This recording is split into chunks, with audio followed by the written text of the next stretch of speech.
Hello. Now then, I'd like you to listen to a couple of sounds. He was a complete creation of his own making. I was the very, very first in the whole world. I've got plenty of other peoples. I've got 4 sisters and 2 brothers. They've all got plenty of kids. I've got plenty of kids on Jim Will Fix It. So my kids, to me anyway, the best sorts of kids is they all go home to their parents. Me to do things for him. He wanted me to fondle him. He asked me for oral sex. We gave him every instrument that he needed in Brooklyn to prey on some extremely damaged individuals. Sir James Savile, OBE, the man who has single-handedly raised more than £30 million for charity. Why have you said in interviews that you don't have emotions? Because it's easier. The truth is, I'm very good at masking them. I'm a rare breed insofar as I'm a single fella, and which is why when people say, "Them 5 places you've got to live in, aren't they expensive?" And I say, "Not as expensive as a wife." The Metropolitan Police say that it will now take the lead in investigating sex abuse allegations against the late Sir Jimmy Savile as more women come forward claiming to have been assaulted by the television presenter. Who's your best pal, tell me? I'm not Desmond. No, Desmond. He's not. He is. No, he's not. Get off me. Because he's a married man. Okay. Yes, you do. Get off. Well, not, I'm just squashing. not until you say me. Now, me, when I stand in front of the table and St. Peter's there, he says, "You are not coming in." And I'll say, "Well, why not?" And he say, "Because you're a villain." And he'll show me the debit side, and I'll say, "Hang about." And I'll show him the credit side, and say, "Does that mean anything?" And if he says, "That means nothing," then I'll threaten to break his fingers. What does she do with the cable, boys? And I didn't want to. And he promised me that if I gave him oral sex, that he would arrange for me and my friends to go to Television Centre and be on his television show. Hey, we got it all happening tonight, ladies and gentlemen. Everybody's around. We're going to start with our guests. I hope it's been a very good week for you, and here's a very good set of fix-its for you. Here we go now with a letter from Leeds. Yeah, Leeds. Me. So I promise I promise. that you, Jimmy Savile, You, Jimmy Savile, are the only one are the only one. in my life. I was 14. Of course I wanted to go to Television Centre. I didn't want to give him oral sex because I thought it was disgusting, but I did it. Okay. Gary Glitter was one example. He was particularly horrible and only interested in getting as much sex as he could possibly get from any girl. I'd start with manipulative, then controlling, and very, very clever. Has become a great British institution. Not bad for just another zany DJ, but there's a lot more to cigar-smoking Jimmy than meets the eye. I can remember seeing him having sex with one of the girls from Duncroft in Jimmy Savile's dressing room. I was the very, very first in the whole world to run a dance to record. You used to be a wrestler, didn't you? I sing a lamb. Oh, yeah. I'm feared in every girls' school in this country. Hello and welcome to the Deathcast. I'm your host, best-selling author Ian Totten. I'd like to thank you for joining me as we prepare to take our 14th look at the life and crimes of Jimmy Savile. This should be the last episode on Savile, although since I do all of these episodes freeform, we shall see what happens when I get to the hour mark and where we're at. I may go over. I may decide I have so much information to impart to you that I need to do another episode. Anyways, before we get into it, I have some show notes, 5-star review to read out, and our normal plugs. If you would like to follow myself or the Deathcast on social media, that would be YouTube, Facebook, Instagram. You can just search for either author Ian Totten or the Deathcast. If you'd like to follow me on Twitter or on Truth, just search for Corpse Creek. If you'd like to stay up on everything going on in both my written and podcasting worlds, you can head on over to corpsecreekpublishing.com. Click on the sign up button while there. Feel free to peruse the selection of autographs books that are for sale. If you'd like to help with the production of the Deathcast, there is a donate button on that page. Buy me a cup of coffee or a pack of smokes. No amount is too small, and certainly no amount is too large. If you are interested in becoming a Patreon member of this show, simply go to tinyurl.com/DC Patreon. For as little as $2 a month, you can become a Patreon member, and yes, there is exclusive content coming to that feed soon.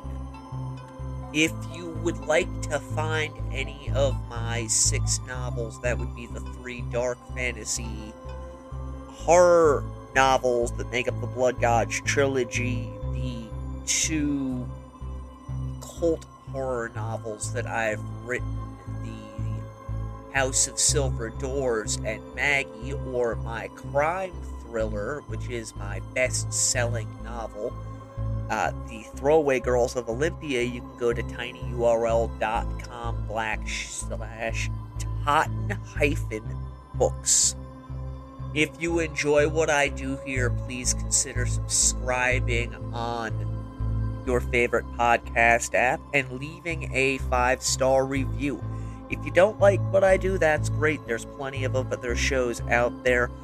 Don't leave a 1-star review. I've seen quite a few people leave 1-star reviews, but they're too chicken shit to, attach their name to it because they've obviously listened to a few episodes and know that I have no problem calling out my detractors who hide behind their keyboards because, they know better, yada, yada, yada. If you do enjoy the show, subscribe, leave a 5-star review, tell a friend.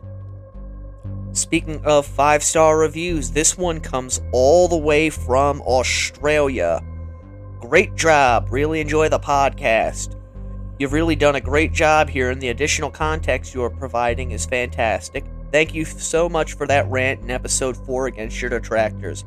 I just had a bad day, but that brought a huge smile to my face. Keep up the great work. From Kay Torley in Australia.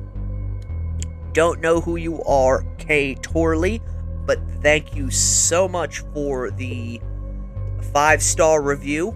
And if you're having a bad day and somebody else is causing it, fuck those guys, because they're not worth the friggin' time it takes to friggin' give them a thought inside of your head. Alright, now that all of the plugs are out of the way, get yourself something to drink, find someplace comfy to sit. I don't have any coffee, but I do have my cigarettes. Let's go into the crypt. When we left off last week, we were into the 2000s, early 2000s, in fact, and Savile was being investigated by the police for historic accusations of abuse that he is purported to have perpetrated back in the 1970s. Specifically, he was being investigated for abuses which took place at the Duncroft-approved school for girls. If you will recall, the Duncroft school was where Savile had gotten a number of studio audience members for his various television programs, and the allegations against him that came out of this particular institution are basically that Jimmy leveraged his celebrity status as well as what he could provide the girls if they were to give him sexual gratification. Many of these girls went along with Jimmy's requests, fearing reprisals from both him and the other girls who were at the Duncroft school, and years later realized that what had taken place there was completely wrong and that it should never have been allowed to have happened. So these girls some of them had stayed in touch, but the majority of them had not, and some of them had gone and contacted the police, while many more of them had gotten together on a social media website where they began to discuss what had taken place there. They never mentioned Savile by name. It was always JS, and they described him as a lech and a creepy old pervert. So for those of you curious about, whether or not I believe this particular group of accusations against Jimmy, I absolutely do, because it fits within his pattern of abuse, in that the girls who went to Duncroft were between 14 and I believe 18 or 19 years old. He did not force himself on any of them. It was more of a tit for tat. He brought things such as candy and cigarettes to the girls that were at this school, hung out with them, watched television with them, played records for them, and then would take them en masse to the various television shows that he was doing, where they were allowed to participate in being in the studio audience, where they would also come into contact with the girls who were members of Jimmy's teams, who, if you remember, were groups of young women and girls throughout the country who lived in areas that Savile frequented quite often, and these girls were basically there to act as Jimmy's entourage, as well as the means for his sexual release. Savile doing this type of stuff at Duncroft School is very well within the parameters, as I see them, of the things that Savile would do.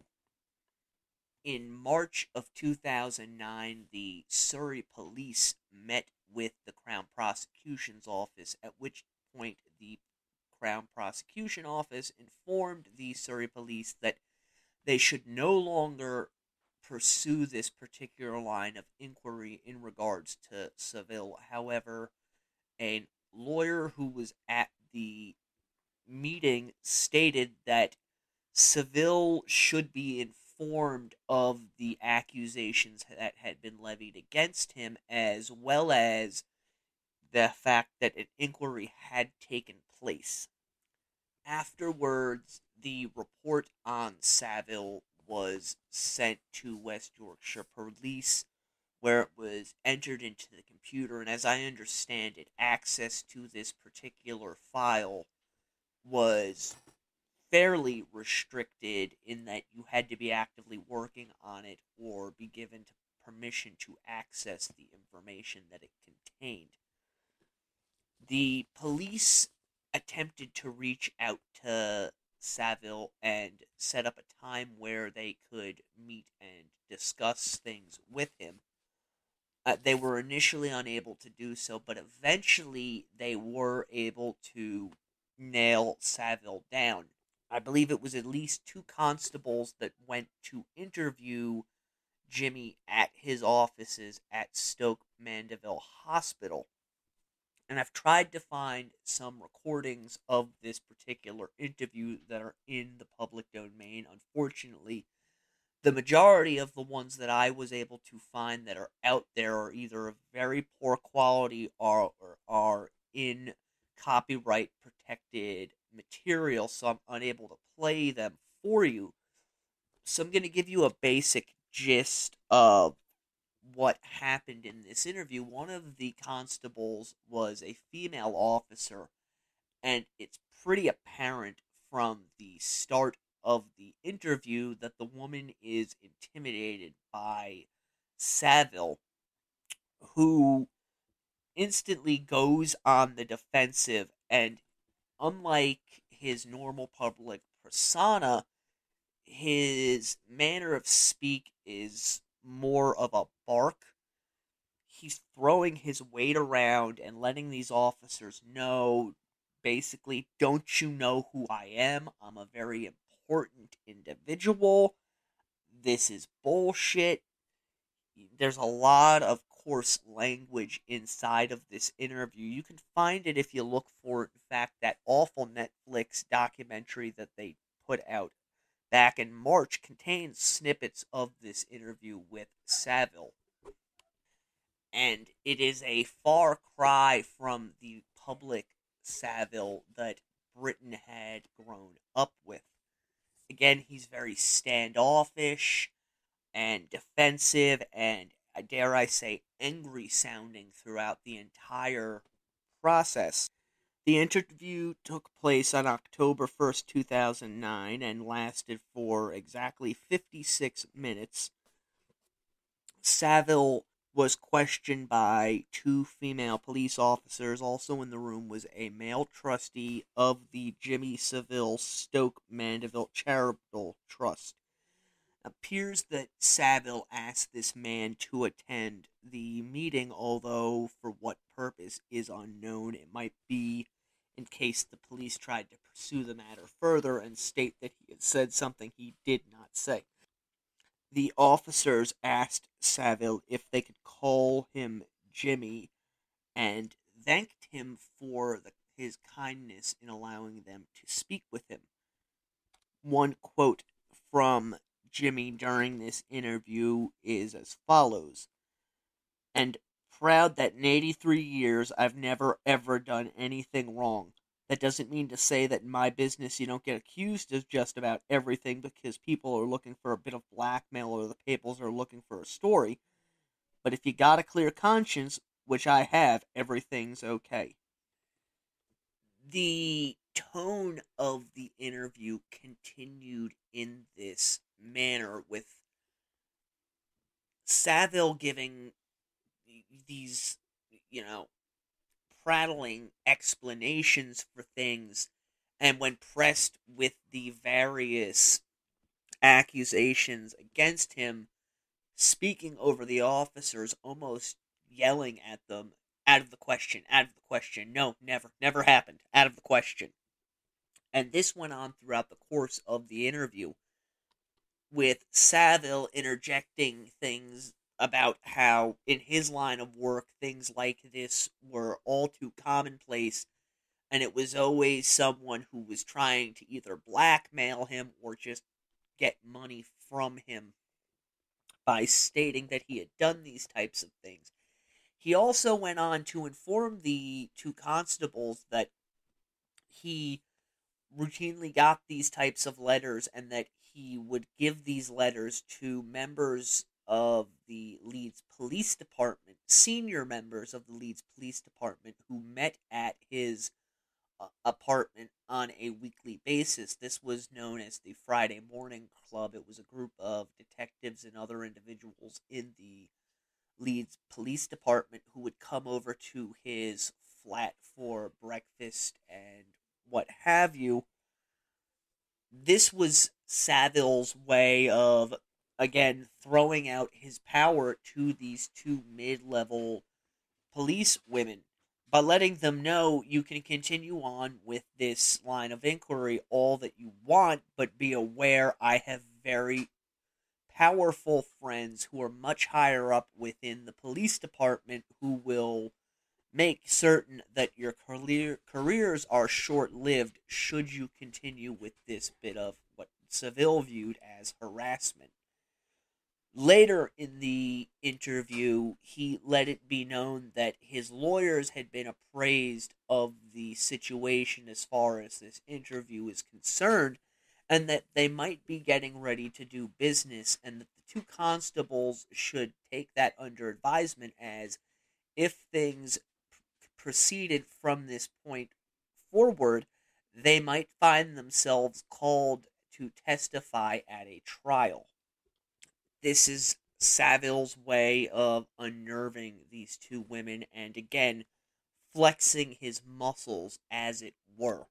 After informing the two police women that he had no problems going forward with a court case, he stated, "Nobody ever seems to want to go that far. I'm known in the trade as litigious, which means to say I'm willing to pull people into court straight away, no messing or thing." He also informed the officers that in his line of work, he didn't have to go out and seek women to abuse because they flocked to him and people like him in droves. And this really goes towards my point of view, my theory on Savile, that he did not go out seeking girls or women to abuse. They came willingly to him. And he reiterates this a couple of times during the interview. For the most part, other than pushing home with their questions about the allegations, the two police women really just sit there and let Savile go on with what it is he has to say. The end of the interview, the officers, who are obviously quite stunned by the manner in which he had acted towards them, said, "So Jimmy, is there anything you want to add?" At this point, Savile, who was obviously quite worked up and angry, stated, "No, not at all. It's complete fantasy. It really is. Neither thing was at a place where you get away with what they said, and I wouldn't want to in the first place anyway. Complete fantasy." At this point, the interview was terminated, and nothing more came of it from this point until after Savile's death. One interesting thing of note, however, is that there were areas inside the official transcript which were blacked out, and Dan Davies, the reporter who put together the phenomenal book The Life and Lies of Jimmy Savile, has put forth the idea that this very well could be because the transcript, if not the sound recordings of the interview itself, were probably sent to Buckingham Palace. This is because it's believed that Savile mentioned a member of the royal family early on in the interview when they asked him how he had gotten access to Duncroft. This would be Princess Alexandra, was the Queen's cousin, who apparently was a visitor at Duncroft, at least for a period of time. I mean, it is known that the woman who ran Duncroft did like to throw fairly fancy soirees at which royals and other high-level guests were welcome. So it's very possible, if not probable, that Savile would have used his connections to the royal family in order to gain access to the school. Some people have put forth the idea that Buckingham Palace, and by extension the royals, looked at anything having to do with Savile with a fine-tooth comb in an effort to clear themselves of any sort of complicity, given the allegations that have come out against him. These same people believe that the royal family, as well as Westminster, knew that he was a pedophile and wanted to make certain that he did not implicate any members of the royal family, i.e. Prince Philip, in his criminal behavior. My personal opinion on that is, yes, the royal family very well knew what Jimmy Savile was up to, but I don't think they were looking at him as a pedophile so much as they wanted to make certain that he didn't go running his mouth as he was known to do throughout the years, and possibly tie somebody into one of his other illicit activities, i.e. organized crime in the Leeds and Manchester areas, by throwing out the name of a royal family member while discussing a particular incident that had taken place in the past. After this interview, Savile pretty much quietly goes back into his world of not being away from the public eye completely, but mostly removed from it. He's still doing his various charity works and holding his Friday morning meetings with various police officers and other important people from Leeds. But he's really getting towards the end of his life. Remember, he is, at this point, 83. We're going to get back to talking about the last little bit of his life in just a moment.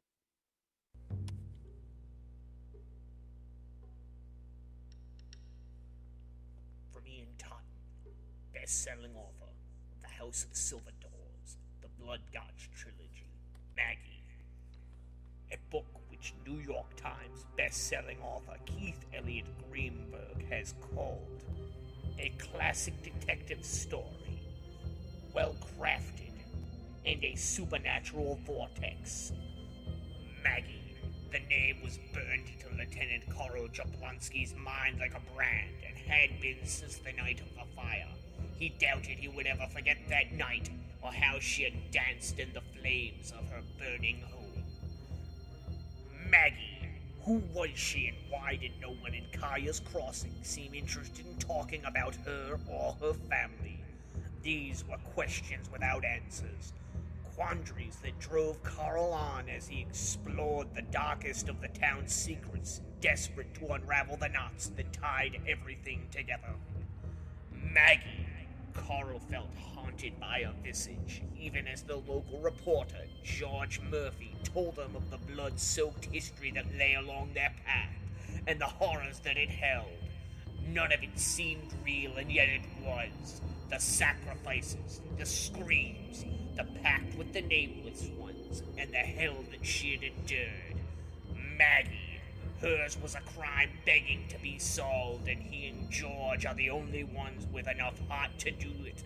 The real question is, will they survive long enough to do it? Maggie, available 11/30/2021 in paperback and hardcover. E-book pre-orders are now available at Amazon.com. Only from Corpse Creek Publishing. You have been warned.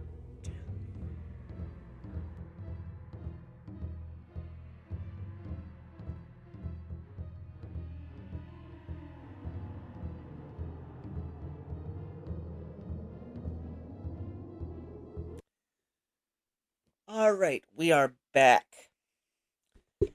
As I was talking about, Savile the last few years really stayed, for the most part, out of public eye. Again, if you find interviews and various things involving him from the later portion of his life, it really seems like he's just a very sad, lonely old man. There's even an air of bitterness about him that wasn't present earlier in his career. I personally think that a lot of this has to do with the fact that he had become a has-been, for the most part, passed on by both society and time due to his age. He was on a few television programs. One in 2007, he did a special called Jim'll Fix It Strikes Again, where he showed famous clips from the show, as well as recreating the original fixes that he had done for individuals with those very same people he had originally fixed it for in the past. In 2006, he also helped host the last episode of Top of the Pops, with Savile in a gold shell suit turning off the lights in the studio at the very end of the program. and stating something to the effect of, "It's still number one, it's still top of the pops." Which brings us to 2011. Savile had really been away from the public eye, and during September and October had in fact been sick with what is reported to be pneumonia. On October 29th of 2011, 2 days before his 85th birthday, a cleaning woman entered Savile's flat in Leeds and found him lying in bed dead. This was a major news story. When Savile's funeral finally took place, it was after lying in state for a number of days inside of a gold coffin.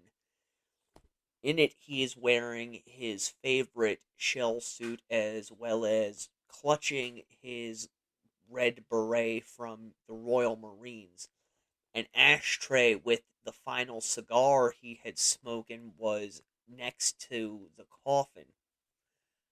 Thousands of people turned out to not only view his body while it lay in state, but also to attend the funeral, although it should be noted very few members of the celebrity elite attended Savile's funeral, which took place on November 9th, 2011, at Leeds Cathedral. You can find footage of the day of Savile's funeral, a hearse which, difficult to describe the back end of this hearse. It's designed for a head of state to be laid inside. You can clearly see the coffin and the flowers arrayed on the top of the said coffin as it makes its way down the street with a full police guard. I believe that even members of the Royal Marines took place in his final send-off. People are lining the streets. A good number of them dressed like Savile with the shell suits and wigs like his hair, the sunglasses, the cigars. Again, this was a major event, and everything that surrounded it you can liken to a head of state or other dignitary passing. There were news reports all over the television and in newspapers and magazines. Celebrities came out in droves to pay tribute to Jimmy Savile. While all of this was going on, however, the BBC's program Newsnight were looking into allegations that had been brought to their attention concerning Jimmy Savile and his supposed history of sexually abusing minors. Reporter Liz McKenna and Marion Jones, whose aunt had run Duncroft School, had heard rumors about Savile's predilection for underage girls. Lo and behold, they were able to get in contact with a few of the Duncroft girls, one of whom agreed to appear on camera, although, according to Liz McKenna, it was difficult to get this woman at first to agree to the interview on camera, but this woman found out during the course of negotiations that she had been diagnosed with a pretty aggressive form of cancer, at which point this woman decided that she had nothing left to lose, and since she figured she was probably more likely than not going to survive for much longer, she needed to get her story out there. Now, mind you, this is really right after Savile dies. He dies on October 29th. November, they're already getting everything going for this special broadcast, which is scheduled to air on December 7th of 2011. The BBC is all behind it. They find out about the inquiry by Surrey police regarding sexual abuse allegations made against Savile regarding the Duncroft school. So they start pursuing this line of inquiry. Again, the BBC is 100% behind them. Suddenly, the BBC changes its tune and they get emails stating you have to substantiate these allegations that have been made against Savile if you want to go forward, which, according to Marion Jones and Liz McKenna, is the exact opposite of what they had been told previously. Because the Surrey police did not bring any charges, and this is coming from the BBC, it was decided that it would be in everyone's best interest if they just let the matter lie, and in fact did not show the news report that had been prepared. This took everyone involved in the news report by surprise. And it's kind of interesting later how quickly those in charge of deciding to axe this program tried to cover the BBC's ass. Because the special Newsnight edition, they had already done trailers for it on television, so people knew it was coming, and then suddenly the BBC brass decides we're not putting this out. Everybody is in a tailspin. Now, Liz McKenna and Marion Jones, they believed in this story so much that they really went against the company protocol, and they had contacted a man who had been tied into the Newsnight program, an investigator by the name of Mark Williams Thomas, who was a former police officer who had a lot of experience investigating child sexual abuse, and they convinced Williams Thomas that he should go to another news station with this story. Again, this is not only against, the BBC's corporate rules, but this is an unheard of precedent in all of news. You almost never hear about a reporter being stopped from reporting a story at one corporation and turning around and handing it off to another competitive organization to report on it. That's how strongly Marion Jones and Liz McKenna felt about this thing. So Williams Thomas goes to ITV with the story. They get back in touch with the woman who had been interviewed for the Newsnight program, and they really start getting the ball rolling on their own report on it. In the meantime, in December of 2011, the BBC, who has just canceled the Newsnight broadcast on the allegations of Savile, during the Christmas holiday, they run at least 2 specials dedicated to Savile. And there's no mention, again, made of this axed program. However, just after the first of the year 2012, other organizations began to publicly question what happened to this program that had been advertised on the BBC, who did what with it, who said, we can't go forward with this. But that pretty quickly died out as the year starts to stretch on.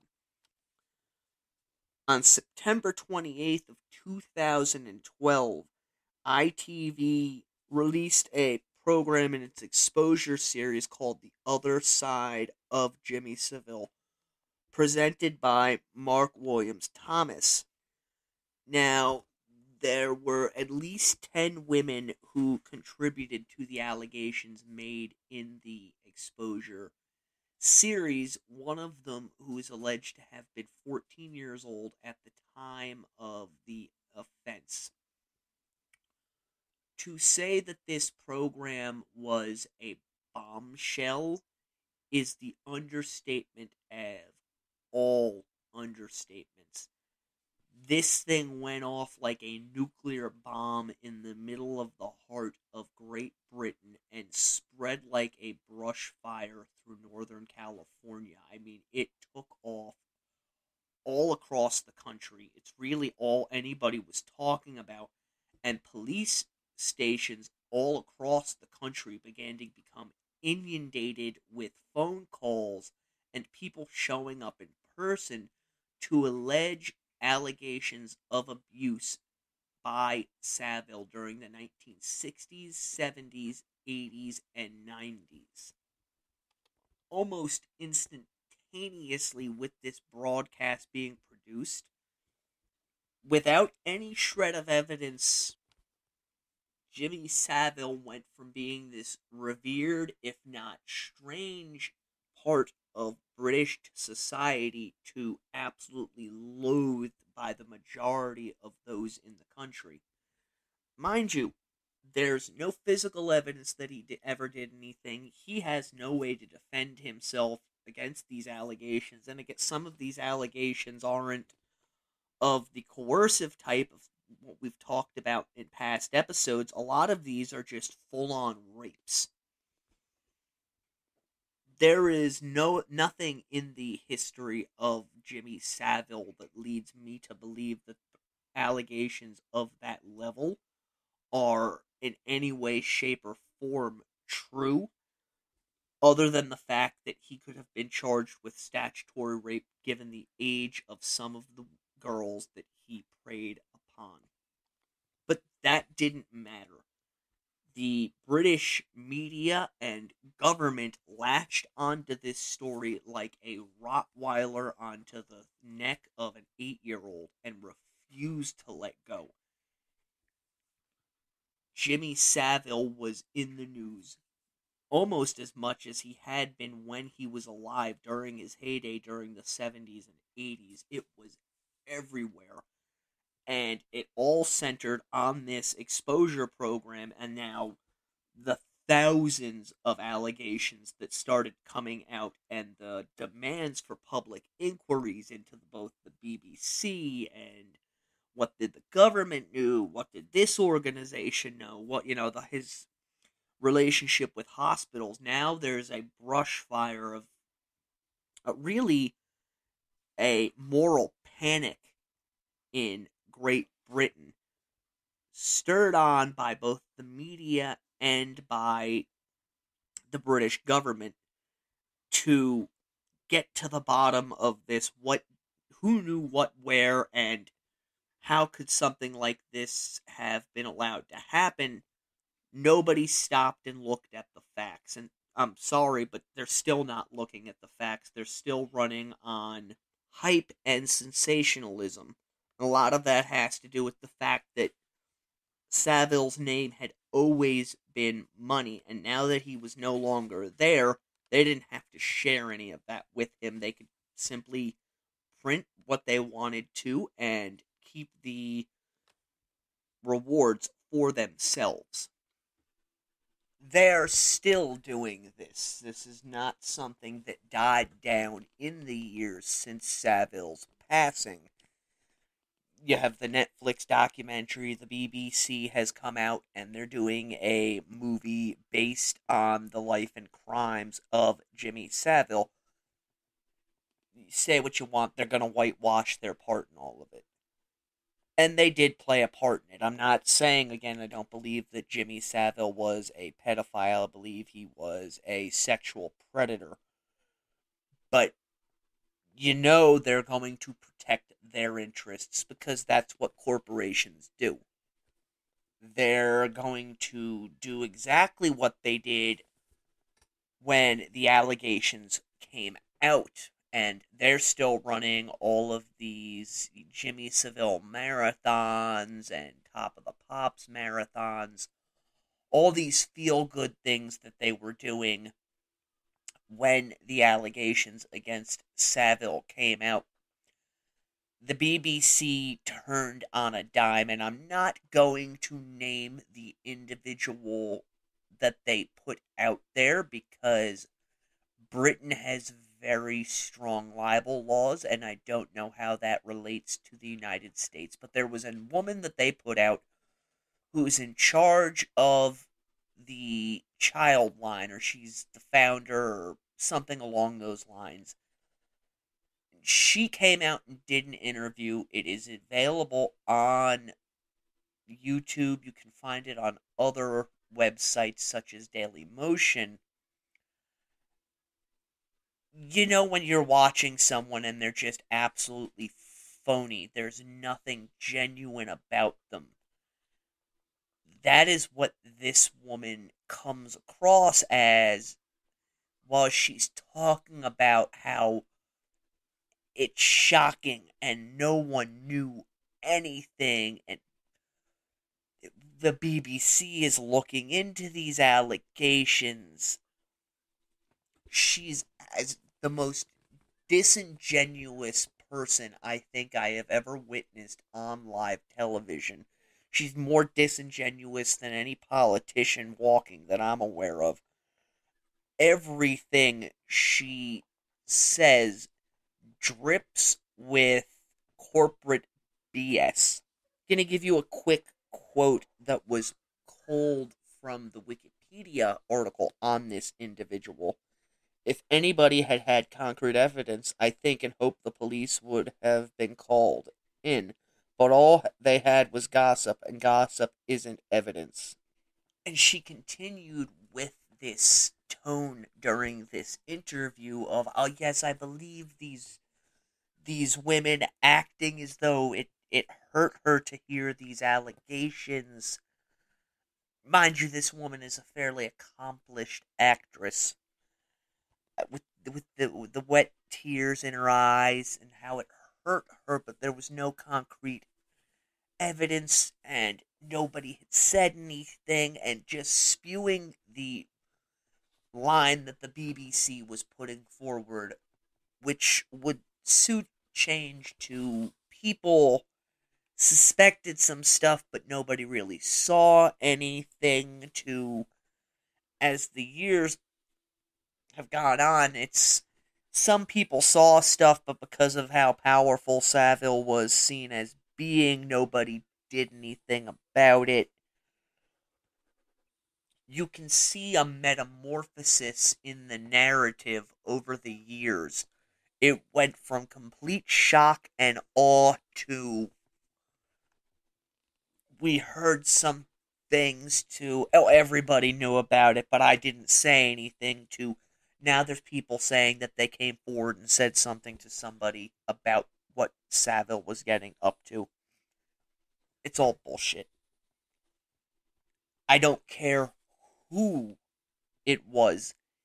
If a lowly television presenter, even back in the 1960s and the 1970s, was suspected of sexually abusing not one child, but hundreds of children on corporate grounds, which is what has been alleged, as well as inside of hospitals during charity runs where there were hundreds, if not thousands, of people present. If you don't believe that those rumors wouldn't have made their way to the top echelon of that corporation in a heartbeat, and that corporation would not have decided to cut ties with this individual because in the long run it is going to severely affect their income, you are either absolutely insane or you are so stupid it's a wonder that you're able to walk and breathe at the same time. Because every corporation exists for one reason and one reason only, and that is to make money. The BBC is no different. Yes, they have a government charter. They still exist to make money. And for them to knowingly keep employed a man who is supposed to have sexually abused hundreds, if not thousands, of young girls and boys on their property is the height of insanity. There's no way they would have allowed that, despite who his friends were or how popular he was, because even back then, things like that had a way of getting out, and if they had gotten out, it would have been the end of that corporation, because it's not the kind of thing you can come back from, especially if it came out that he was raping 11-year-old girls inside of his dressing room while other employees stood by and watched, which is some of the things that have been alleged regarding Savile. Or that one of your producers, and these are other allegations, there are many allegations concerning this type of behavior, producers stood by and knowingly watched as his caravan was rocking back and forth after they just saw a girl who was obviously very underage go inside of it. If you believe that they were going to just stand there and do nothing about it, and believe the line of it was the culture of the time, you have serious issues. Because even musicians in that day and age, and movie stars from that day and age, who've been accused of this type of behavior, or who have admitted to having partaken in this type of behavior, or been convicted of doing this type of behavior, knew you did not do this type of thing where other people were present. So to think that Savile would commit mass crimes surrounded by hundreds, if not thousands, of people at a time, there's no way. It's not possible. That's not to say that Savile did not do things while on BBC property. There is ample evidence of that, of young girls and women getting involved in sexual situations with Jimmy Savile on BBC property. The difference is, these girls knew what was expected of them in those situations. It wasn't a situation where Jimmy Savile pinned them against a wall in a room with 10 or 15 people and forced himself into them, or shoved them into the back of his dressing room where there was a bed and had sex with them while people stood by and watched and did nothing. We talked about it in 1974, roundabouts, when Claire McAlpine died, and there was the major fallout concerning underage people at Top of the Pops and at Broadcasting Center, and how the man who had taken the photographs of Top of the Pops and who had been talked to and was admittedly making adult pictures and videos of these girls was very quickly let go. And they didn't even find any of these pictures, but enough people knew about it and said something about it when the police came calling that the BBC knew to get rid of him. They would have done the same with Savile. Yeah, he was a moneymaker, but he was not the whole of the corporation. The scandals that would have been associated with him, had anybody really thought, this guy is having sex with underage girls inside our property, when we're all at work, that would have been the end of the BBC or any other corporation that was in line with him at that period of time. So I don't believe these stories that, like I've said numerous times, he was, raping 8-year-olds at the BBC, or raping 12-year-olds in the middle of a hospital, and nurses walked by and saw it and did nothing. They just went and told their employer, and their employer did nothing about it. Bullshit. Bullshit. People working in those organizations have oaths that they have to take in order to practice what they practice. And no doctor in their right mind is going to stand there and be told by a nurse who's working beneath him that, hey, I just saw this guy sexually assaulting a 3-year-old over there. Nobody's gonna stand there and say, oh, it's okay, he brings in a lot of money for the hospital, or I can't do anything about it, he's too powerful. Baloney. You'd have had doctors committing suicides all throughout Great Britain, or resigning in mass numbers throughout the years because they couldn't live with the knowledge that they had concerning Savile and his activities. The same thing goes towards these stories about him performing necrophilia. There is no proof of this. I'm a really morbid guy. I know Savile was a fairly morbid individual.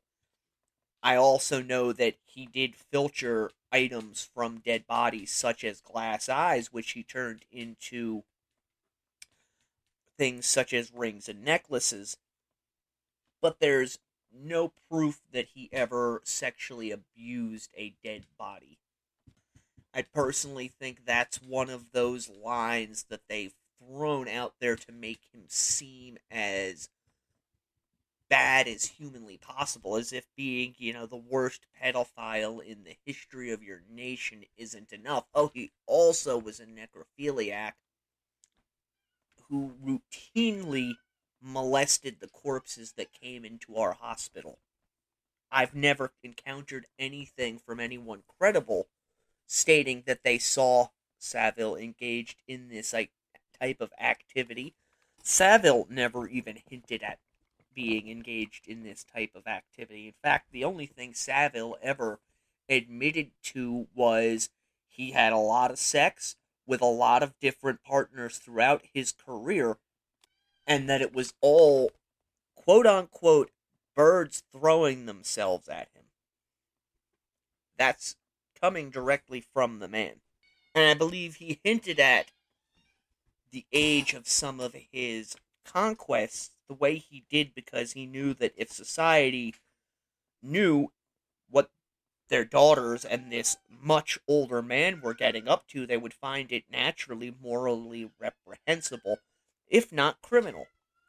So, getting back to our story, however, you have all of this fallout on Jimmy Savile. There were thousands, and continue to be thousands, of articles written in the fallout from the Savile sex abuse allegations, and that is one thing that people seem to forget. That's all they are, is allegations. There's no proof that he did any of the things that have been attributed to him. It's just commentators such as myself who have pushed the idea that he did in fact do these things. There was such a public outcry over these allegations that Savile's family turned around and paid the company that had made his tombstone, this massive piece of black onyx or granite, to go in the middle of the night, remove it, and destroy it, where it was taken and thrown into a landfill to be crushed and never be seen again, and the location where they brought it has never been revealed. That was because the family feared, rightfully so, that people would go and deface the grave of Savile. Anything associated with his name throughout Great Britain, and there are a lot of different organizations and streets and buildings named after him, were very quick to remove placards bearing his name. Charities that he founded quickly liquidated all of their assets and gave them to other charities.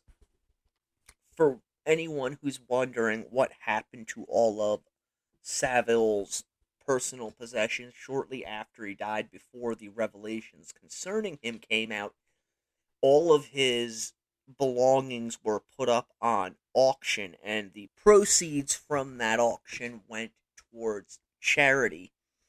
Some of his finances was left to his surviving siblings and their children.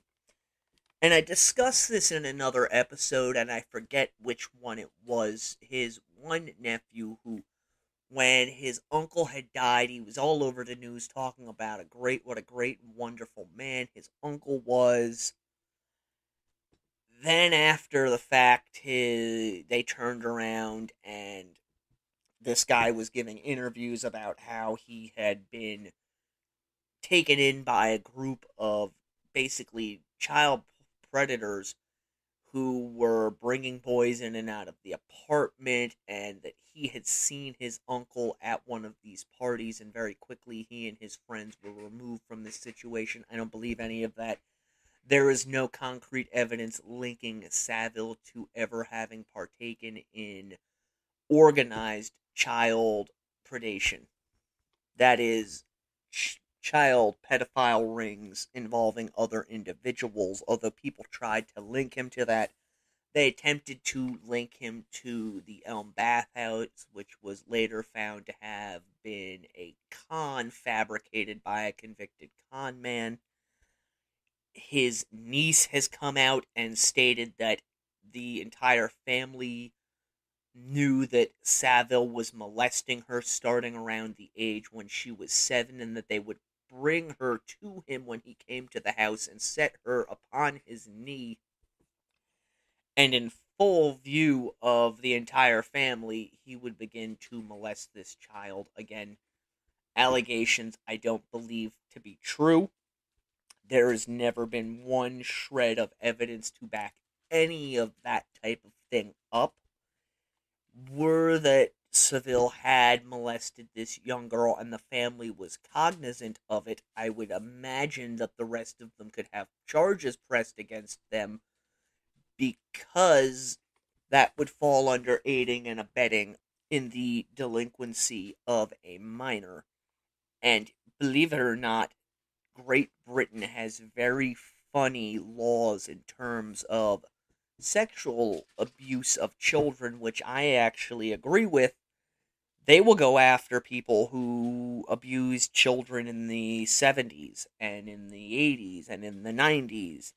They really don't care too much about a statute of limitations in that regard.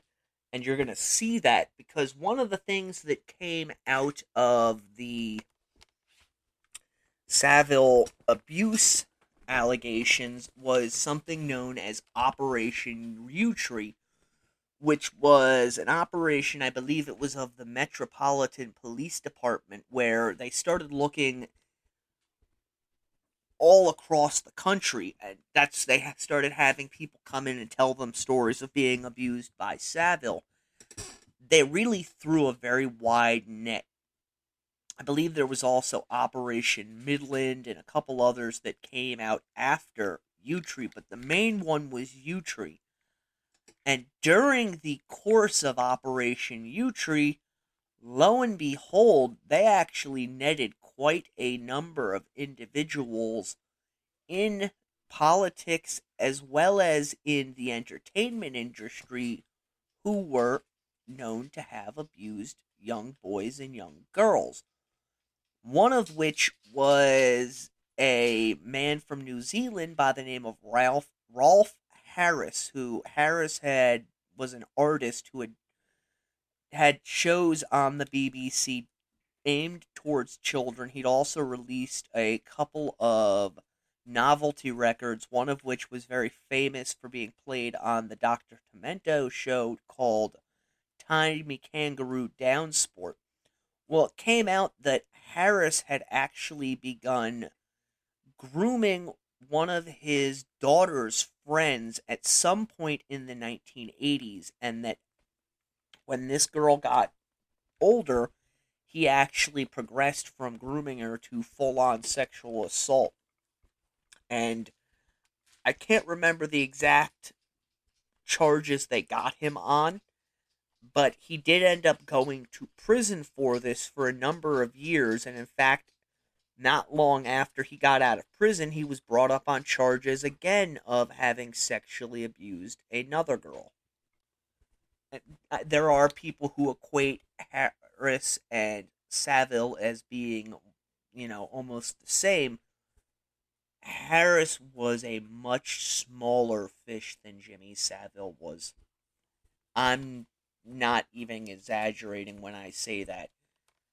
Likening Rolf Harris to Jimmy Savile would be like likening the Beatles to the band Men Without Hats. There was that much of a difference between their level of power, fame, and popularity. Other individuals who were arrested as a result of the investigation of Operation Yewtree include Gary Glitter, disc jockey David Lee Travis, Max Clifford, a publicist, Chris Denning, another disc jockey who was also a previously convicted sex offender, Michael Salmon, who was a medical doctor who worked at Stoke Mandeville Hospital, and Geoffrey Wheeler, who was an employee at the BBC. There was also a number of other arrests made in relation to Operation Yewtree. However, as of today, there have been no convictions of these individuals. One of the individuals arrested on multiple occasions was the musician Cliff Richards. He's never been charged with anything, and in fact, he was pretty vocal about his disdain for the British Police Department for releasing his name in conjunction with the Savile investigation, because, as he stated, it pretty much ruined his career. Now, whether or not Richards did in fact do anything, we'll never really know unless charges are brought and he's either convicted or found not guilty. There was a lot of this, though. There was also a lot of allegations leveled at members of the British government, many of them long since passed away. Former prime ministers were accused of child sexual abuse. Members of parliament were accused of it. Really, the Savile allegations turned into Great Britain's version of the satanic panic of the 1980s, early 1990s that took place in North America, wherein you had people claiming mass amounts of child sexual abuse and satanic ritual abuse taking place in daycare centers. Most famous of these having been the McMartin Preschool out in California.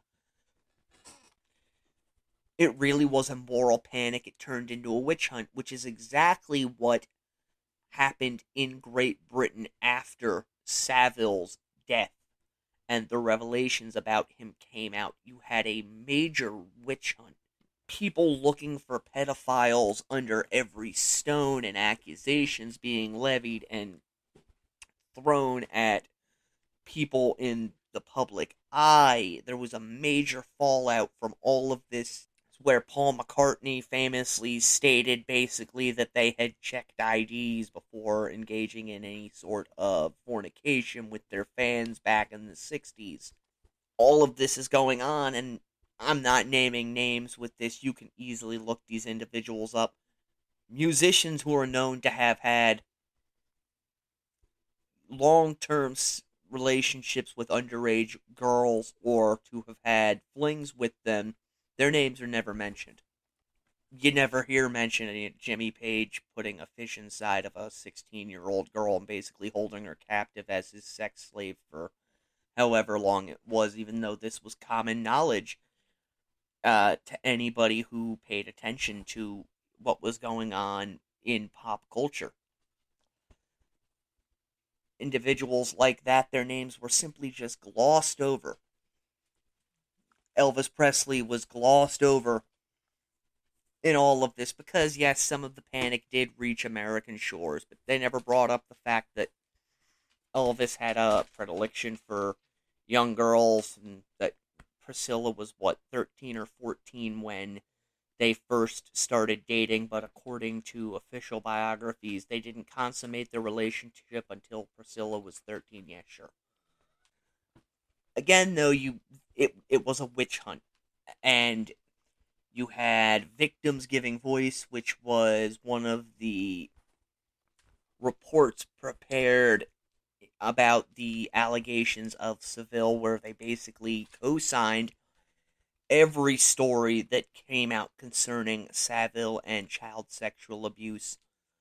You had the Pollard report, good number of other reports that came out concerning allegations against Savile. You had Savile being linked to the Jersey home for boys on the Isle of Jersey, where mass sexual exploitation and abuse of young boys took place, as well as murders. No, that's not a conspiracy theory. The government has admitted that there were hundreds of deaths that are at least suspicious that took place on the island in this boy's home, and that their whole place was filled with child predators. But the most interesting of all of the reviews that came out came from the BBC, and this was called the Dame Janet Smith Review Report. Dame Janet Smith is a former barista in Great Britain, very well respected. This is probably the truest report out of all of them, insofar as giving you an idea of A, what it was really like at the BBC in the 60s and 70s, B, what Savile and other individuals were getting up to. My main issue with this report is there are some cases within it, and I have read the entire report, that are absolutely unbelievable, such as Savile sexually molesting and raping a 9-year-old boy in a crowded room with at least 20 other people present, and nobody saw or did a thing. Or Savile molesting 7-year-olds and 8-year-olds in full view of other people and fearing no consequences for his actions. Those are the parts of the report I find unbelievable. But a good portion of it is believable, because these women, who were young girls at the time that the assaults took place, went into it pretty much willingly. They may have realized during the course of events that, oh, this is a lot more than I was bargaining for, but they understood something was expected of them. Now, I am going to read portions of the Dame Janet Smith report to you. I want it to be understood I do not own the copyright on the Dame Janet Smith report. This was put out by the BBC after an internal investigation, and it was published on February 25th, 2016. In these conclusions, I answer the questions arising from my terms of reference and set out the lessons to be learned from the evidence uncovered by the review. The questions I will answer are: did Savile commit acts of inappropriate sexual conduct connected with his work for the BBC? Were any concerns raised within the BBC, whether formally or informally, about Savile's inappropriate sexual conduct? To what extent were BBC personnel aware of inappropriate sexual conduct by Savile in connection with his work for the BBC? To what extent ought BBC personnel to have been aware of inappropriate sexual conduct by Savile in connection with his work for the BBC? Did the cultural and practices within the BBC during the years of Savile's employment enable inappropriate sexual conduct to continue unchecked? I'm going to read a few of the answers from the report. I'm not going to read all of the answers, and I'm not going to read entire answers in certain instances, because some of these answers are very lengthy. As to the first question, did Savile commit acts of inappropriate sexual conduct in connection with his work for BBC? I consider this question in detail in Chapter 5. I conclude that Savile committed many acts of inappropriate sexual conduct in connection with his work for the BBC. Were any concerns raised within the BBC, whether formally or informally, about Savile's inappropriate sexual conduct? The short answer to this question is that some complaints were made and some concerns raised, although not many, considering how incidents of abuse occurred. I need to consider who made them and to whom. I want to warn anyone who's listening, I'm not going to go over every complaint inside of this report. The report is almost 800 pages long. But if you're a bit squeamish or things upset you, you may want to tune out now or at least skip ahead a few minutes to avoid any content that might cause you to have problems. Chronologically, the first complaint was made by C2, a telephone operator in Manchester in the late 1960s. She asked Savile for his autograph. He said, "Give me a kiss," and pointed to his cheek, but he kissed her full on the lips. C2 told her supervisor what had happened, although she did not expect her supervisor to do anything about it. Given what had happened and the way in which the report was made, I do not criticize the supervisor for taking no action. C16 was assaulted by Savile at the age of 16 in September 1969. She went to Top of the Pops with a group of school friends. She wore hot pants and a long coat and was asked by a man with a clipboard to go onto a podium with Savile during the recording. C16 found herself very close to Savile. Suddenly, she felt his hand behind her waist, underneath the long coat. He unzipped the back of her hot pants and put his hand down inside her knickers underneath her bottom. She panicked and ran to the man with the clipboard, crying and telling him what had happened. Another man came over to see what was going on. She was told that she must have been mistaken, and despite her protests and showing that her zipper was undone, a security officer was summoned and told to escort her off the premises. She was taken out and left on the street. I have not been able to identify the floor staff involved. This was a very serious assault on a young, innocent girl. It was not dealt with properly.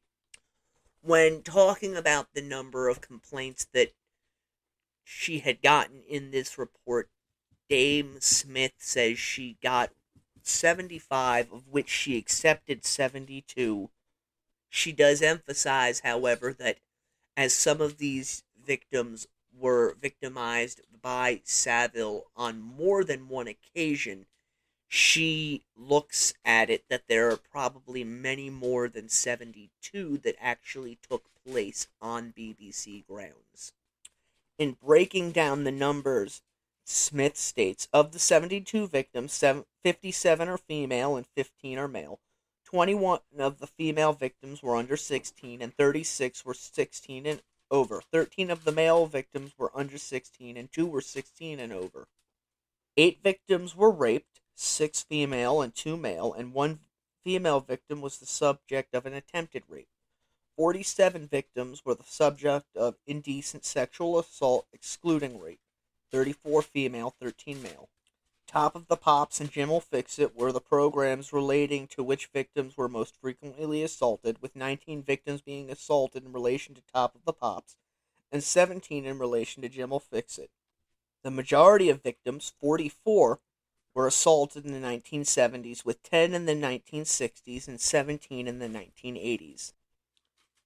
Savile had a voracious sexual appetite. He was excessively interested in sex. He talked about it frequently, boasting of his many encounters, possibly exaggerating his success. So far as I can tell, he never had and did not want a lasting sexual relationship, and he never had an emotional attachment to anyone with whom he had a sexual relationship. His sexual contacts were essentially casual. This is not to say that he would not have sex with the same girl or woman more than once. He would. But there would be no commitment on his side. Savile seems to have wanted the girl or woman to consent. Sometimes he would say, "I know you want me," as if encouraging express consent. But if a woman strongly and clearly objected to his advances, he would sometimes desist, but not always. Savile's modus operandi seems to have been different when dealing with an adult from his style of approach to young girls. With adults, he was essentially opportunistic. If, for example, a young female member of the staff had to visit him in his camper van, he would have a go. He rarely invited a woman out socially as a precursor to a sexual advance. With young girls, Savile's tactic was usually to invite them to watch him perform either on radio or television. He used his celebrity status, his entree to the BBC, and his connections with other stars as bait with which to draw young girls in his sphere. If the invitation was to a building where Savile had a dressing room, there might well be a sexual approach in that room with varying forms of indecent touching. But after the show was over, if the opportunity presented, he would take the girl back to his flat or camper van for more serious sexual activity. This goes into what I was talking about during the course of this series, in that Savile went towards the ones that he knew were going to give him what he wanted. If a girl really was not into it, he would move off and find another, because there were plenty of willing young girls and women there for he to take his pick from. Now we are moving on into the meat of the matter, and this is the allegations that are laid out inside Chapter 5 of the report. Janet Smith breaks down the sexual abuse allegations into groups. She starts out with the London team, specifically 2 women who were in the exposure documentary, one under the pseudonyms of Angie and Val. I begin with accounts of the experience of 2 women who, when teenage girls, regularly had sexual intercourse with Savile. Both appeared on the ITV program Exposure, where they were given pseudonyms Angie and Val. They gave evidence to the Savile investigation in 2013. In addition, each woman submitted additional written evidence on 4 and 5 February 2016, just before a final draft version of the report was made available to the BBC. Parts of this additional evidence provided by one of the women, Angie, differed from the evidence provided in 2013. At such a late state, it was not possible for me to resolve these differences, and I therefore decided that I should record all the evidence provided by Angie, both in 2000 and 2016, in the report. Angie told me that she first met Savile in 1968 when she was 15. Savile would have been 42. A family member had met Savile through his work and had Savile's telephone number. At the family member's suggestion, Angie asked Savile to arrange for her to meet the members of a pop group. Savile invited her to meet him at the Radio Luxembourg studios. Before she left, Savile invited her to the Lime Grove studios to see Top of the Pops. She did not have a ticket. She just told the commissary that Savile was expecting her, and she went. She met another slightly older girl who was also Savile's guest, and they congregated in his dressing room. All sorts of people were calling in while they were there. It was great fun. Nothing untoward happened at all, and she was thrilled when, at the end of the evening, Savile told her she could come again the next time he was presenting Top of the Pops. Just for your information, I am not reading every line from individual accounts, only those that I deem necessary in order to set up what it is you're about to hear. If you are interested in reading the entire Dame Janet Smith report, you can find it online, or if you don't want to take the steps for that, you can just contact me at ian@corpsecreekpublishing.com, and I will send a copy of it to you. Concerning Angie's first sexual encounter with Savile, she stated that it was a few weeks later that Savile told her to meet her at a hotel, at which time, quote, she was taken to a small room, very sparsely furnished. Savile told her to sit on the bed. He came over to her, pushed her backwards, and got on top of her. He did not kiss her or undress her. He did not undress himself. Andrew tried to push him off, but could not, as he was too strong. Savile simply pulled out his penis, pushed her knickers to one side, and raped her. He did not use a condom. The acts act of sex was very quick and wholly unemotional. Angie was a virgin, and it was painful. Afterwards, Savile remarked that she was not a virgin anymore. Then he told her to go and said that he would see her the following week at the studios. When she saw him the next time, he had behaved as if nothing had happened. After this, Angie states that her connection with Savile, as well as the group of young women who surrounded him, his London team, became the crux of her social life, and that she would regularly engage in sexual encounters with Savile. And it was always without emotion and really, for lack of a better term, wham bam thank you ma'am. Angie went on to describe how when Savile was not required to be on set or there were breaks in recording, he would have sex with her on the couch in his dressing room. And she really started to believe as though she was the special one because he was treating her in such a way. But eventually, this conception in her mind of him began to change. The relationship between Savile and Angie ended when she was in her mid-20s.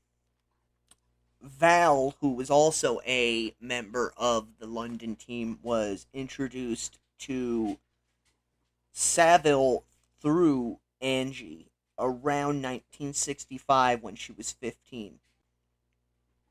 Val was taken to Paris Theatre to watch a recording of Speakeasy. When she met Savile, he asked her how old she was and chatted to her. After watching the recording of a number of Speakeasy programs, she began to go to Top of the Pops as a member of the participating audience, and also to go to Savile's dressing room with other girls. Savile first touched her sexually in his dressing room at the Paris Theatre. He pushed her into an alcove, pinned her forcefully. She says he was very strong against the wall and put his hands up her skirt and rubbed her genitals. She knew that what had happened was wrong, but she did not find it offensive, and she did not tell anyone about it. Val goes on to recount how this happened on another of occasions after this, at which point she turned 16, and not long after this, Savile moved their relationship further by inviting her to his camper van, at which point he asked her to come into the back and cuddle on the bed. Once she sat on the bed, Savile proceeded to pin her down on the mattress and remove her tights and underwear. Val stated, quote, "You're not going to go all the way, are you?" To which Savile is said to have replied, "No, of course not." At which point he proceeded to put his penis all the way inside of her. Afterwards, Val, who had been a virgin, found herself in considerable pain and left and went home. From this period of time onward, Val was pretty much a full-fledged member of the London team, going to see Speakeasy and Top of the Pops whenever possible. And just like with Angie, it became the crux of her social circle. Val recounts how she would feel excitement when Savile would call her up to be on the podium with him, and how oftentimes they would engage in sex afterwards, either in his apartment or in his camper van. This went on until Val's family moved from London when she was 18, although she still attempted to get back to London for the television tapings after this, and continued with her relationship with Savile. The next section in the report is the chronological order, which lists chronological order of sexual offenses, and the first one that is listed is one that, upon reading it, when I first read this report, not knowing much about Savile to begin with, really stood out to me as, based on things I have read over the years about other sexual predators, it just seemed to me to be massively out of place. And I hope you'll see what I mean by that as I give you a quick rundown of it. I'm not going to read the girl's statement that she gave to the report because it's too long. But it took place in 1959 at BBC Live Grove Studio. The girl, who was age 13, was passing by Shepherd's Bush Underground Station on her way back to school after lunch when a man came out of the station and asked her the way to Live Grove Studios. The individual told her he worked for Radio Luxembourg and he was meeting a friend who worked at Lime Grove Studios. According to the girl, they talked about various pop stars for a few minutes. Before arriving at the studios, the man asked her if she would like to see these studios after school, to which she said that she would. When school got out, she found the man standing outside the studio, and they went inside together. There was no security at the entrance, and they went up an elevator and walked along what she described as a maze of corridors before arriving at an office. Now, the young woman stated that the man appeared to know his way around the studio, and thinking back on it, she suspected that he'd probably only asked her the way there as a ruse to get to talking to her. The girl stated that he told her to sit down on the couch, and they began to chat, at which point he told her to call her quote-unquote Jimbo. There is your first red flag in this story. That is a name Savile was never called. Was either Jimmy or Jim, never Jimbo, even as far back as 1959. From this point onward, this individual named Jimbo begins to touch the girl's hair and telling her how pretty she was. Then he led her into another room where there was a table at the far end. At this point, the man closed the door. He took her to the table and started touching her all over and lifting her hair and kissing her next. Then he laid her on the table, lifted her skirt up, and began to sexually abuse her. At which point, the man undid his pants and raped the young girl. According to the young girl, in the act of being raped, a door opened and another man stepped inside, saying, quote, "What are you two up to then?" I'm going to quote the report from this point on. The first man just carried on while the second man watched. Then the first man withdrew from her and started masturbating. He ejaculated onto C32's blouse and skirt. Then the second man undid his trousers and penetrated her. With the first man watching, he ejaculated inside of her. She said that she could feel it. All this, she said, was very painful. She said that when he withdrew, he also masturbated, but did not ejaculate again. At no stage were any of her clothes removed. Her knickers had just been pushed aside. She described the second man as having fairly curly hair. He was of similar age, in his late 20s, she thought. She had the impression that the two men were friends. After this, the two men gave her money, and the first man escorted her outside and told her that she must not tell anyone what had happened. In relating to how she figured out that this first man, Jimbo, was supposedly Savile, the girl said that she later saw him on television and realized that he had been the man she had met coming up from the subway and who had enticed her to come into the studios. Again, there is nothing in the historical record of proven offenses that Savile perpetrated to indicate or show that he worked in team with anyone else. That is the other major red flag about this, that Savile would bring this young woman into a building that is filled with people, bring her into an office, begin to rape her, and that another man would come in and join in while Savile finished himself off. Afterwards, giving the young girl money. That's another dead giveaway red flag. Savile was notoriously cheap and tight with his funds, and at that stage in his career, he would never, ever give anyone money. And the review further points this out, stating, finally, the giving of money after a sexual encounter would be quite untypical of Savile. No other victim whose evidence I have accepted describes him giving money. The evidence suggests that he was very tight. £5 in 1959 is the equivalent of about £100 today. Next one I am going to cover takes place during 1964-65 and in fact involves a young boy who lived in Newcastle upon Tyne.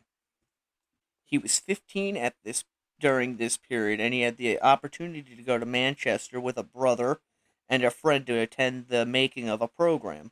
At some point while they were inside of this building, the young boy went into the bathrooms, and a few moments later, the door opened and two men came in. One of them, the young boy, recognized as Savile. According to this young boy, while he was going to the bathroom, these two individuals went to the urinals and eventually meandered their way over so that they were standing on either side of him.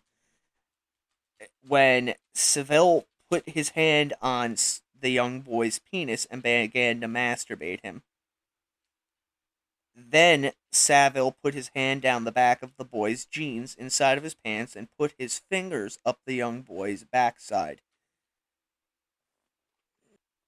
According to this young boy, he screamed at Savile to get off of him, at which point he ran out of the bathroom and, in fact, out of the studio and down the street, where he hid watching the front of the building as he feared that someone might be coming after him. Again, this is, just like the last one, a story of Savile working in tandem with somebody else, but not only working in tandem, but working in tandem in a bathroom to sexually assault a young boy. Given what we know of Savile, this is another case that is very, very unlikely to ever have happened.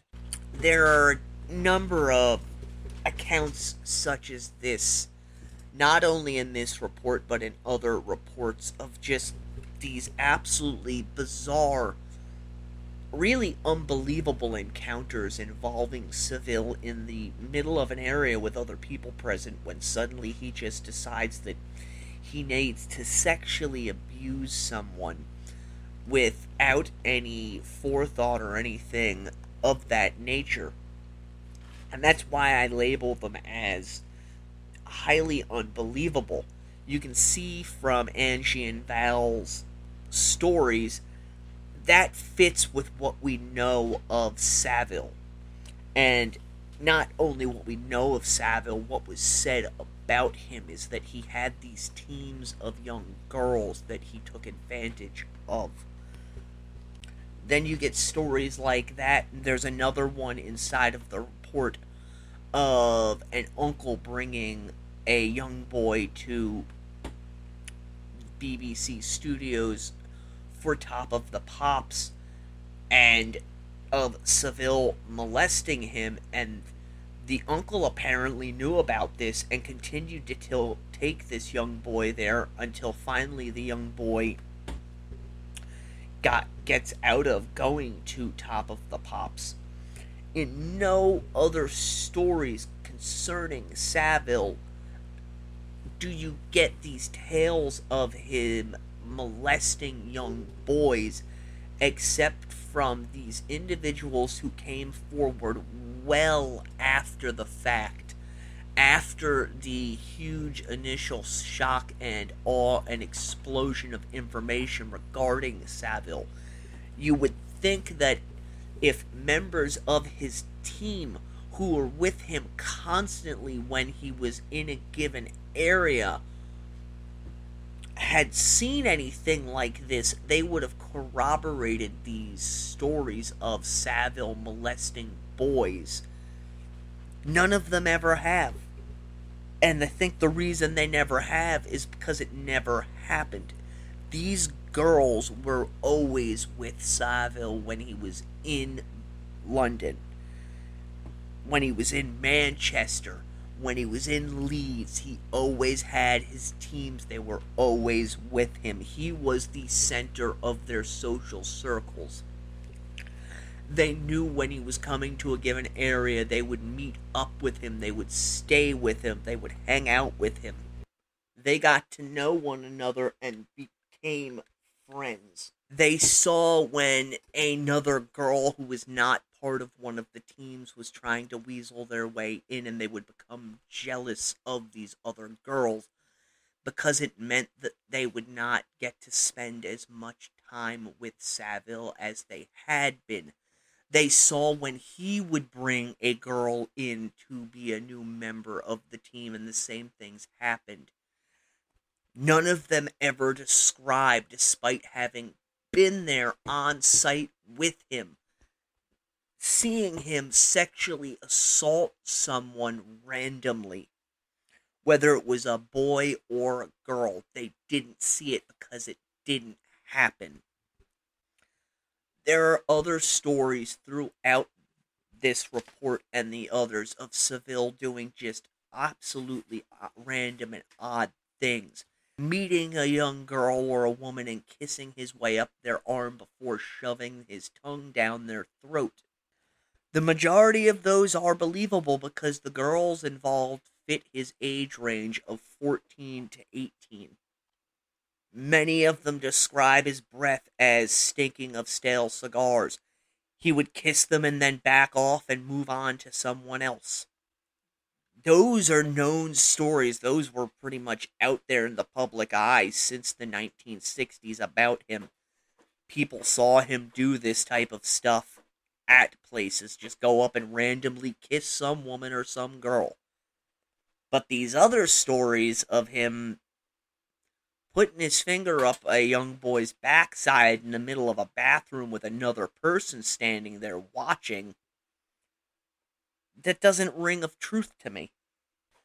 Another story is that of a 12-year-old boy who went to Top of the Pops. According to this boy, he looked much older than his actual age. And while he's standing there talking to Savile about these girls who were at the taping, he just suddenly reaches over and grabs the boy's backside as well as grabs his crotch, stating, "I bet you are not 16. No one saw this stuff. After this part in the inquiry, there's a number of other stories, mostly involving Savile and inappropriate touching or putting his tongue down someone's throat. We get into the Duncroft girls' stories. I'm not going to dive into these heavily. Basically, Savile had his modus operandi, which was to get them to come with him for a ride in his car, at which point he would get the girls to give him oral sex, stating that if they threw up inside of his car as a result of it, they would have to get out. A number of different women have given that statement that they felt like they were going to throw up, at which point Savile would throw open the doors to the Rolls Royce and tell them to get out, get out, get out.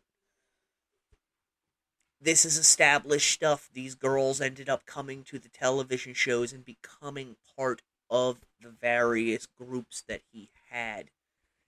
They, too, never saw Savile do any of these things. There is one story, and you can actually find this video online, of Savile reaching his hand down. Accounts differ. One account has it that he grabbed a hold of the girl's backside, wouldn't let go. Another one is that he put his hand up the back of her skirt. Another one is that he actually reached his hand up underneath her blouse, undid the back of her skirt, and began to fondle the girl, but you can plainly see her squirming on the television camera as he's doing this and laughing. That girl was known to be a member of the London team. Things like that were not out of the ordinary of Savile grabbing a girl's butt or goosing them from behind while he was on camera, because he felt safe and comfortable doing it with them. They were not outside of his normal group of victims. That doesn't make it right, but that is how he operated. He had his group of young girls and women, and there were women in this. If you get this report, or if you want a copy of it, and you email me, and I'll send you one. There are women in these groups who Savile did these same things to, but they were all already within his orbit. He didn't go outside of his normal comfort zones to perpetrate these assaults. And as you've seen, hopefully, from listening to the accounts that I've gone over, many of these were consensual in some way, shape, or form, and carried on for a long period of time, in that these girls made Savile the center of their universes and continued to go back to him again and again and again, and in fact partook in what it was he was doing. There was no emotion involved because, as Savile stated himself many times, he had no emotions. The only emotions that Savile had were of greed and getting what it was that he wanted. Sex to him was almost a mechanical thing. He had the urges, but there was no passion or emotion or desires behind it other than the act itself and getting himself off. And the report is filled with accounts of that. Savile never made passionate love to a woman. It was always get in, get off, get done. And I know that's crude to state it that way, but that's really how he was with these young girls and women, wherever it was in the country that he was during a given period of time. He didn't do a whole lot of fondling of genitalia, which has been claimed by some. If anything, he was grabbing their backside or touching their chests, but for the most part, it was get them on to the bed, get their underwear out of the way, do what he wanted to do, and then move on with the day. And he continued this pattern over and over and over and over and over again. So when you get these spikes in the story of these strange occurrences that don't coincide with anything else, it raises a really big red flag.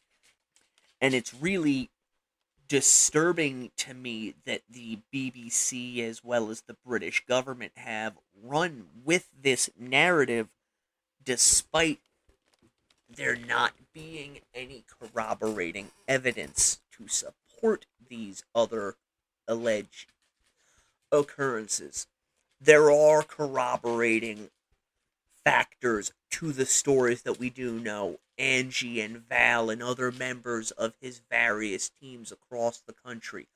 The girls from Duncroft all had similar experiences with him that didn't go to these extreme lengths of being absolutely outside the norm of what he had already established as his pattern.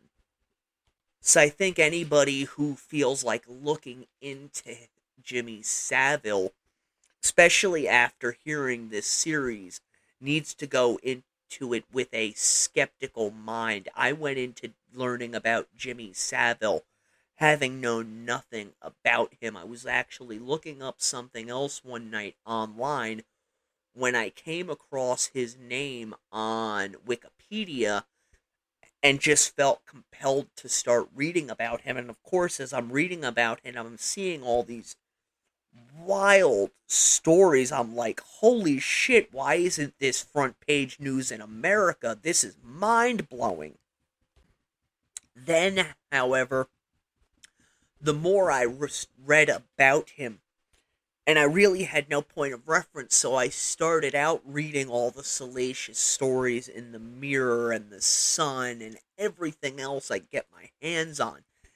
I was finally able to watch the exposure documentaries. There was 2 of them. And then other programs that were put out about him. I started to have some doubts as to the veracity of some of what was being said. And initially, my mindset was, this is all bullshit. Then I got my hands on these various reports, and I got my hands on police reports, and I actually had limited interaction with some of the women who have made charges against him. And these women who I had interactions with actually backed up the other stories which were the most probable to have happened. And it was at that point that my mind really started to shift from this is all bullshit to, okay, there is some truth here, but it's not all truth. And I actually sat down and I laid out a piece of paper and I wrote down all of the various assaults that I was able to find evidence of.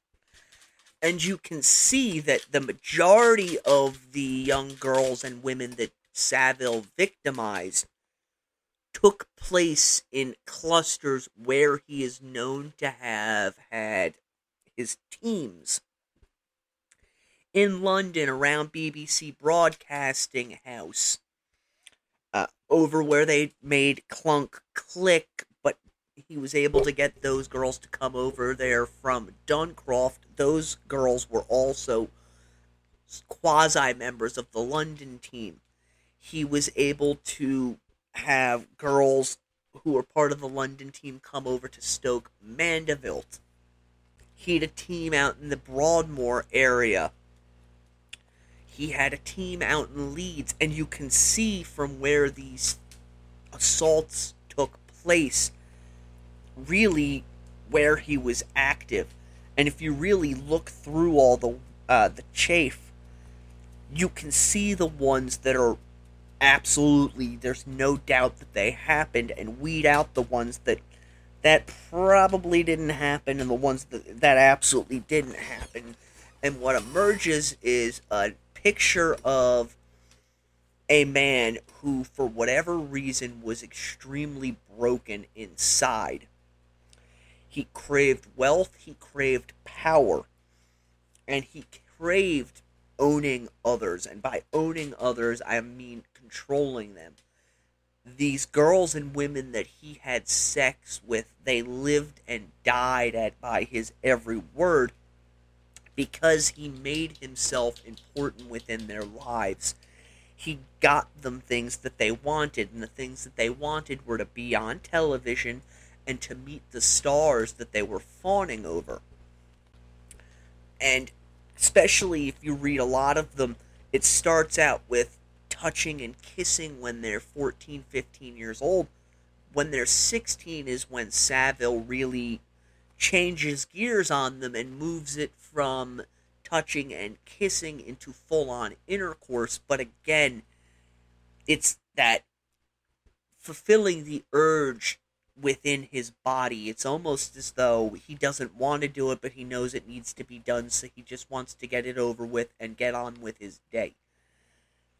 With no real account of how what he's doing is making the other person feel. And that is another aspect of Savile that is really overlooked by the media and by people who have only a passing knowledge of who he is. A lot of these people you see on message boards, on YouTube videos, and on Facebook, they haven't done the research. They only know what they've heard on the news, what people have told them or what they've read online. They haven't done any hardcore research into this guy to understand that the majority of the stuff out there concerning his sexual abuses is bullshit. Jimmy Savile was a sexual predator who preyed on girls and women between the ages of 14 to 22. On average, not every case, but for the most part, he did not begin overt, full-on intercourse with them till they were 16. There are instances of this being different, specifically involving the Duncroft girls, where he would get them to give him oral sex when they were around 14 or 15. But for the most part, he seems to have tried to keep his full-on intercourse with them to 16 and above. And I really think that is because Savile was in a moral dilemma with himself. He'd been raised in a very strict Roman Catholic household. He remained a Roman Catholic his entire life. I don't think he was the type of individual who, when he was much younger, was popular with girls. And again, I think he was broken inside from something that happened in his youth. But I think in his mind he reasoned, well, if I wait until they're 16, I'm not breaking any laws, and they're old enough to understand what it is and to be able to deal with it. And I honestly think that's what Savile meant when he was talking about, you know, if the good side's gonna outweigh the bad, because he realized that it was morally objectionable for him, a grown man, to be having this type of relationship with 14, 15, 16-year-olds. And that weighed on his conscience. But he was so broken inside, he was unable or unwilling to control his urges and find a different outlet for them. We do know that at times he did this. Quite often when he was in Leeds, he would go out and he would use prostitutes. We don't have the ages of any of those prostitutes. The police have never released any of that information beyond stating that Savile was known to frequent prostitutes when he was in Leeds. But my guess would be they were in their late teens, early 20s. Because that is, generally speaking, how he operated when he was in his other cities. The age of the women and the girls that he would have sex with, late teens, early 20s. I also imagine that with the prostitutes, he was giving them the money, getting done as quickly as possible, and then moving on with his day, because Savile was always thinking of the next way to self-promote and get money. It seems as though sex was a burden that had to be taken care of as often, as quickly as possible, so that he could focus on the real business, which was making money and making himself into a bigger star. We are going to end our look at Jimmy Savile at this point. I can't believe I've been recording this thing for just about 2 hours. I hope you have enjoyed my deep dive into the life and crimes of Jimmy Savile. And I encourage you, if you have any questions about him, send them to me, email them to me through the website, corpsecreekpublishing.com. If I get enough of them, maybe I'll do a special episode where I answer them, but I will get back to you and give you answers on them. If I don't know the answer to a particular question, which I'm not trying to blow up my own ego, I highly doubt that I won't know the answer to it, I will find the information and I will get back to you with it. As I stated in one of the early episodes in this, Savile really is my white whale. I have been hunting and searching and researching this guy for so long, and I hope that having listened to this series, you have a different perspective on him than you did before you started listening to it. Even if you're one of those who thought you knew everything about Savile, or who spent all of their time believing what was being pushed as the narrative of he was just a straight pedophile, I hope you've listened to this from start to finish and walked away knowing something about him that you didn't know beforehand, because nothing that I have stated in this program is a fallacy. It all comes from documentations or interviews with people, magazine articles, books, anything I could find over the last 10 years concerning Jimmy Savile. One thing I do want to point out, though, I did make a mistake last week when talking about Savile and his knighthood. His knighthood was actually given to him during the Queen's birthday honors, not during the New Year's honors. New Year's honors is when they give out the OBEs, which Savile got in, I believe, 71 or 72. 92 was when, during the Queen's birthday's honors, he did get his knighthood. That withstanding everything else that I have put out within this program, unless it's my opinion, comes from documented facts. Lastly, if you enjoy this show, please share it on social media, like and subscribe wherever you get your favorite podcasts, and leave a 5-star review. If you didn't like it, as I've stated many times, don't leave a review. I don't have time for you. There's no reason for you to go shitting on something that someone else has put a lot of time and effort into just because you have a wild hair up your ass. The Deathcast is a production of Corpse Creek Publishing. Until next time, stay morbid.